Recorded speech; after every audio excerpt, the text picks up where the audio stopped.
श्रीमते रामचंद्राय नमः।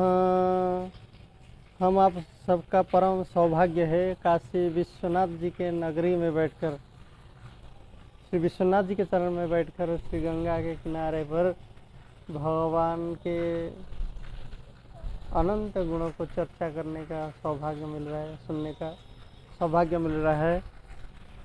जैसे अभी चल रहा है अधिक मास, पुरुषोत्तम मास, और उसमें भी अधिक कृपा करने वाले से विश्वनाथ जी के नगरी में बैठे हैं। आशुतोष तुम अवढ़ दाने, और उसमें भी रामचरितमानस में अधिक पढ़े सुने जाने वाले जो कांड है, अधिक पढ़े जाते हैं ना रामचरितमानस। चरितं रघुनाथस्य शतकोटि प्रविस्तरम एकैकमक्षरं पुंसा महापातक नाशनम।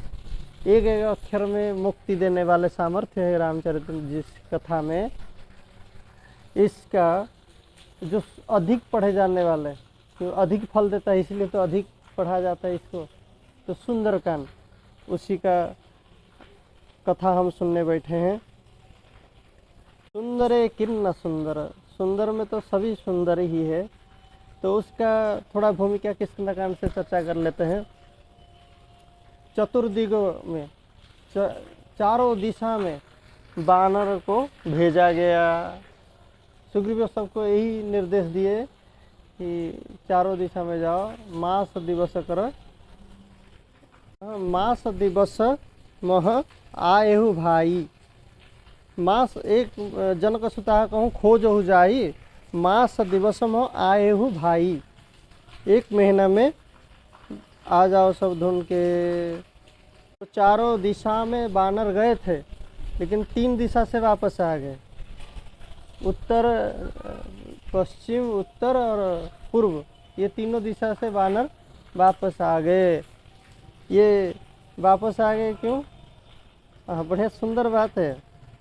जो तीनों दिशा में गए थे ना, उनका मन में ही चल रहा था कि सुग्रीव जी ने यही कहा कि मास एक महीने के अंदर ही मास दिवस में आयो भाई। अगर एक महीने में ढूंढ के नहीं आओगे तो क्या होगा? अवधि मिटे जो बिनु सुधि पाए, आ वही बनी सो मोहि मराए। जो एक महीने के बाद सुधि बिना लिए पहुंच जाएगा, उसको हमारे हाथ में मृत्युदंड दिया जाएगा। तो बानर लोग इसी बात को दिमाग में बैठा लिए कि अगर एक महीने के अंदर हम वापस नहीं गए तो फिर मृत्युदंड मिलेगा। ये नहीं कि सीता को हम ढूंढे, ये बात उनके मन में चल गया। बड़ी सुंदर संकेत मिल रहा है साधना के लिए। तो ये बढ़िया संकेत है कि जीवन में कोई कार्य कर रहे हैं ना, तो उसके लिए लक्ष्य के ऊपर ध्यान होना चाहिए। और किसी बात पे अगर ध्यान चला गया फिर लक्ष्य नहीं मिलता है। तो तीनों दिशा में जो वानर गए थे, उनको ये लगा कि उतना ही दूर चलो भाई, एक महीने में वापस आना है तो 15 दिन चलो, आने के लिए भी तो 15 दिन चाहिए। तो ये वानर वहीं तक गए जहाँ से फिर वापस आ सके एक महीना में। तो इसीलिए इनको सीता जी नहीं मिली। सीता कौन है? भक्ति है।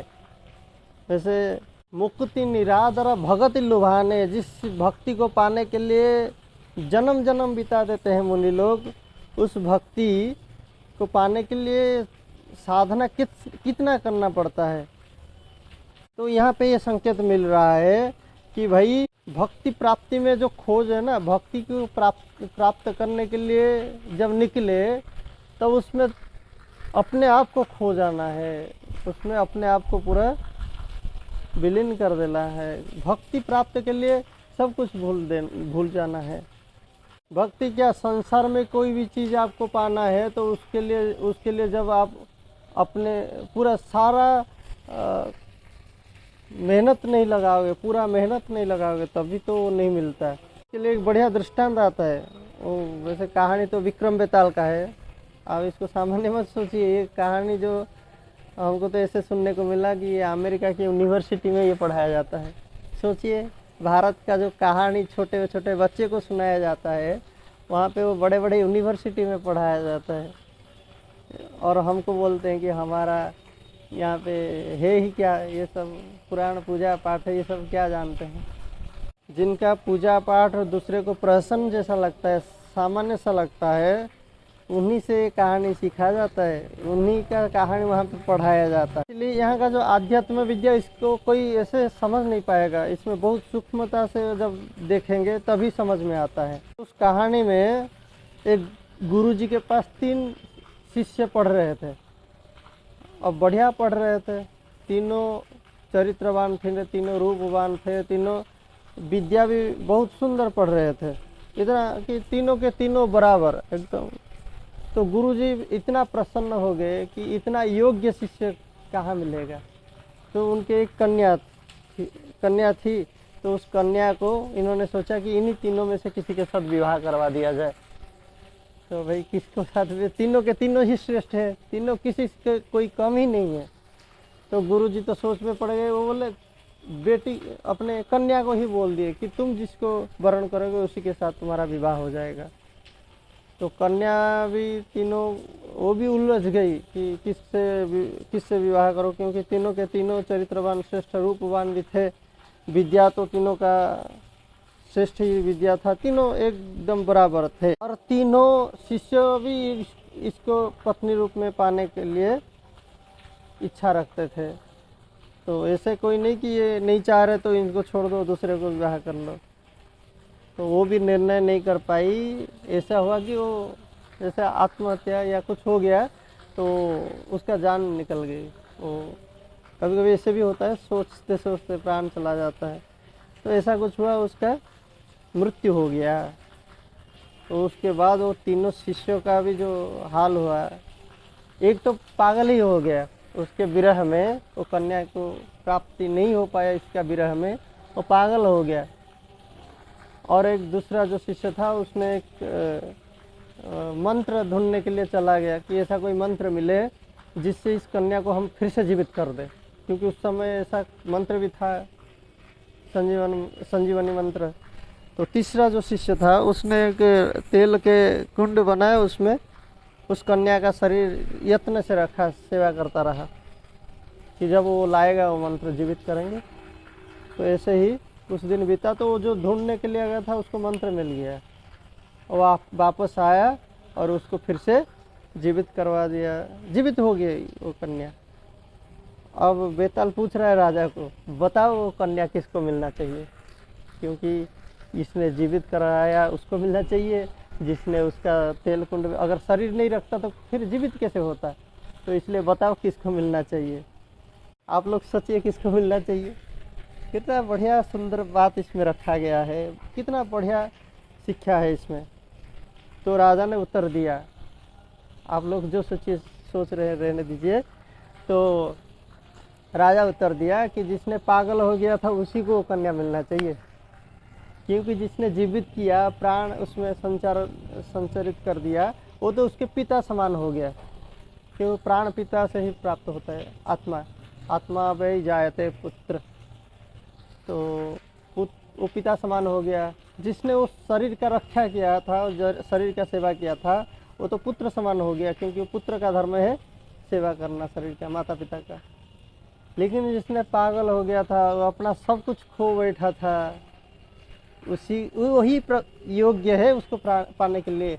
इसका मतलब क्या है भाई, किस संसार में, व्यवहार में हो चाहे आध्यात्म में हो, किसी भी क्षेत्र में, जब तक अपने आप को खोगे नहीं, अपने आप को पूरा उसमें तल्लीन नहीं करोगे, तो वो चीज़ नहीं प्राप्त होता है।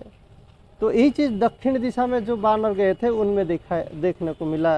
ये लोग जो ढूंढने गए थे वो 1 महीना बीत गया, पता ही नहीं चला 1 महीना कब बीत गया। तब जब समुद्र के तट में बैठे तब इनको लगा अरे भाई अब तो वापस भी नहीं जा सकते, क्योंकि 1 महीना बीत गया। तो ये जो वानर लोग नहीं मिला उनको सीता, क्यों? क्योंकि इन लोगों ने अवधि के ऊपर नज़र रखा। अवधि है, इसका नहीं कि ये इतना माला जप करोगे तो ठाकुर जी मिल जाएंगे, इतने पाठ करोगे तो हो जाएगा, ये कोई अवधि नहीं है। भक्ति पाने के लिए कोई अवधि नहीं है, इसमें तो अपने आप को खोना पड़ता है। तो दक्षिण दिशा में जो वानर गए थे वो सब सिंधु के तट में बैठे हैं, और संपाति के द्वारा एक सूचना भी मिल गया, मैं देखूँ तुम नाही गिद्धहि दृष्टि अपार, बूढ़ भयो न तो करते हूँ, मैं तो बूढ़ा हो गया, नहीं तो मैं भी कुछ सहाय, बूढ़ भयो न तो करते हूँ, कछु का सहाय तुम्हारा, मैं भी तुम्हारा सहाय कर लेता। संपाति ये कह गए चले गए। अब सब बानर में ये चला कि कौन जाएगा कौन जाएगा कौन जाएगा, सब अपने अपने बल को बोलने लगे। कोई बोला मैं 10 योजन जाऊंगा, कि कोई बोला मैं 20 योजन जाऊंगा, कोई बोला मैं 30 योजन, 40, कोई 50। अंगद कही जाऊँ मैं पारा, जिया संशय कछु फिरती बारा। अंगद बोले हम जा सकते हैं लेकिन वापस आ नहीं सकते, कोई गारंटी नहीं है। जामवंत जी बोले कि हम तो बूढ़ा हो गए, देखो संपाति जी बूढ़ा है इसलिए वो भी मना कर दिया जाने के लिए, हम भी तो बूढ़ा है तो इसलिए हम भी नहीं जा सकते। अब सबकी नज़र हनुमान जी के ऊपर पड़ा। हनुमान जी तुम कुछ बोलते नहीं हो। हनुमान जी बोले सबका बल अपने अपने गा रहे, हमारा बल है ही नहीं। क्या बात कर रहे हो हनुमान जी, तुम्हारा बल नहीं है। ऐसे कोई बोलेगा हमारा पास कोई बल ही नहीं है, अरे भाई बल नहीं है तो तुम बोल कैसे रहे हो। बोलने के लिए तो कुछ शक्ति चाहिए, देखने के लिए कुछ शक्ति चाहिए, शक्ति तो है ही नहीं, कैसे बोल रहे हो। क्या बढ़िया गजब उत्तर दे रहे हैं हनुमान जी। हनुमान जी बोले भाई हमारे अंदर जो बल देख रहे हो आप, वो हमारा नहीं है, वो तो मेरे प्रभु राम जी का है। भक्ति का दृष्टि कितना सुंदर होता है। यही तो भक्त जो होते हैं ना, उनका जीवन अलग ही होता है, हम आप जैसा नहीं है। हनुमान जी बोले देखो जामवान जी, हमारे अंदर जो बल है वो तो प्रभु राम जी का है, इसलिए इसका कोई सीमा ही नहीं है। अतुलित बलधामम हेम शैलावदेहम धनुजवन कृशानुम ज्ञानिनाम अग्रगण्यम। अतुलित बलधामम, हनुमान जी तो अतुलित बल वाले हैं, क्योंकि ऐसे जैसे बद्री धाम, जगन्नाथ धाम, कोई भी धाम बोल दो, क्योंकि वहाँ पे वो ठाकुर जी रहते, जगन्नाथ जी रहते इसलिए जगन्नाथ धाम, विश्वनाथ रहते हैं इसलिए ये विश्वनाथ धाम, कि नहीं। जैसे ही अतुलित वाले जो राम जी है उनका धाम है हनुमान जी। धाम मतलब जहाँ पे रहते हैं, तो इसलिए हनुमान जी का शरीर हो गया धाम, और उसमें रहने वाले जो अतुलित बल वाले राम, इसलिए अतुलित बल धामम। हनुमान जी तो राम जी का धाम है। राम चरित सुनिवेक रसिया, राम लखन सीता मन बसिया। वो तो अपने हृदय में बैठा रखते हैं, वो उनका हृदय ही उनके लिए धाम है। तो इसलिए हमारा कोई बल नहीं है, बल तो ठाकुर जी का है। बड़ा सुंदर बात आता है श्रीमद् भागवत में। प्रहलाद जी को हिरण्यकशिपु पूछा कि जब हमारे सामने इतने बड़े बड़े देवता कांपते हैं खड़े होने के लिए, बात तो करना दूसरी बात है, बात करना दूर की बात है, खड़े नहीं हो पाते, कांपते हैं, तुम्हारा इतना हिम्मत कैसे होता है, तुम मेरे साथ बोलता है, कुछ डर ही नहीं तेरे मन में, किसके बल पर ये सब बोल रहा है। प्रहलाद जी बोले कि बल ना आपका है ना हमारा है, यही बात बोल रहे हैं प्रहलाद जी। न के बलं में भवतश्चराजन्, सबई बलं बलिनं चापरेषां,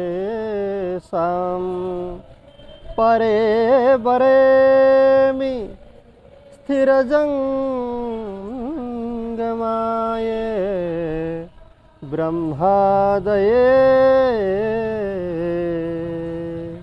येन वशं प्रणीतः स ईश्वरः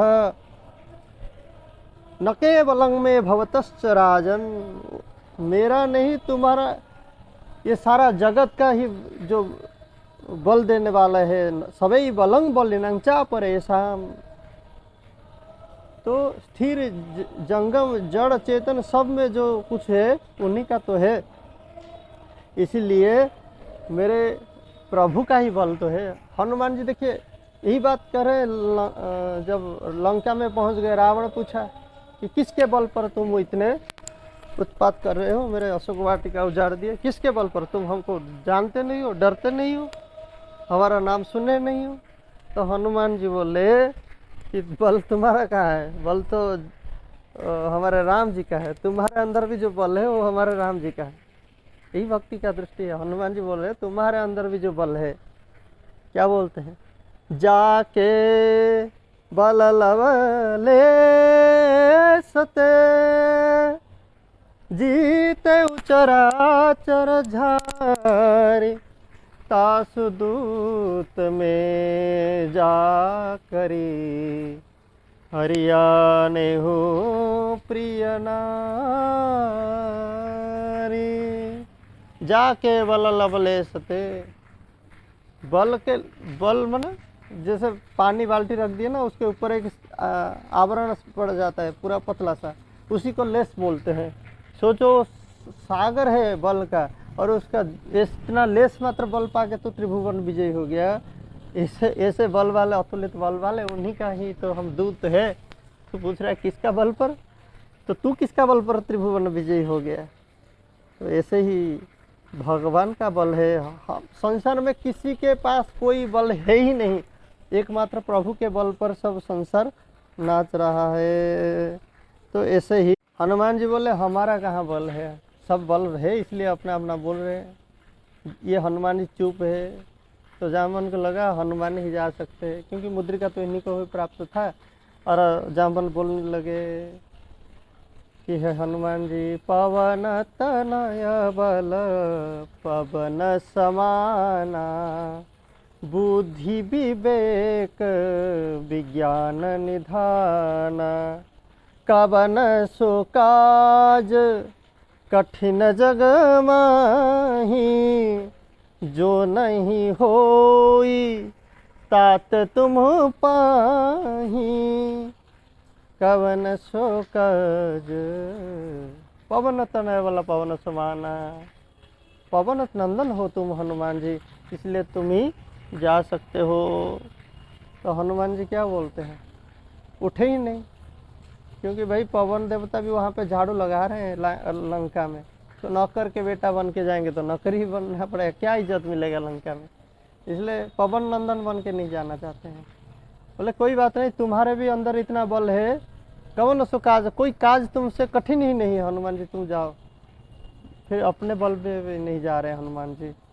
फिर बोले राम काज लगी तब अवतारा, सुनत ही भयऊ पर्वत आकारा।